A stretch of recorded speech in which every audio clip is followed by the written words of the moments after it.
Parfois, des personnes ont trop souffert et ne peuvent pas pardonner dans leur sensibilité. Elles ne cherchent pourtant pas la vengeance, ni la mort de l'autre. Elles veulent que ceux qui ont commis les injustices retrouvent la vérité et la justice, retrouvent Dieu, que Dieu leur pardonne. Jésus, cloué sur la croix, a crié « Père, pardonne-leur », ils ne savent pas ce qu'ils font. Beaucoup de personnes qui commettent des meurtres et abusent des enfants ne savent pas ce qu'ils font. L'Évangile nous livre un commandement de Jésus. Moi, je vous dis, aimez vos ennemis, dites du bien de ceux qui disent du mal de vous. Faites du bien à ceux qui vous haïssent et priez pour ceux qui vous persécutent. Ces paroles, dites à des Galiléens persécutés par les Romains, ont dû les choquer. Comment aimer ces brutes orgueilleuses, ces sans Dieu? Et Jésus insiste. Il est facile d'aimer ceux qui vous aiment.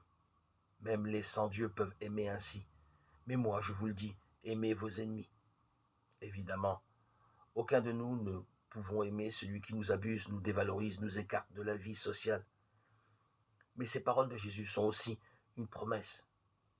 C'est comme s'il disait, je sais que toi, tout seul, tu ne peux pas pardonner.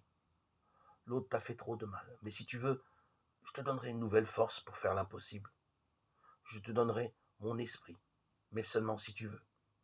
Il s'agit non de se fermer dans une attitude statique de victime, pleine de colère, de haine et de désir de vengeance, mais d'ouvrir le cœur à l'esprit de Jésus, qui guérit peu à peu nos blocages et nos peurs, nous aide à faire des efforts pour que nous marchions sur le chemin de la paix,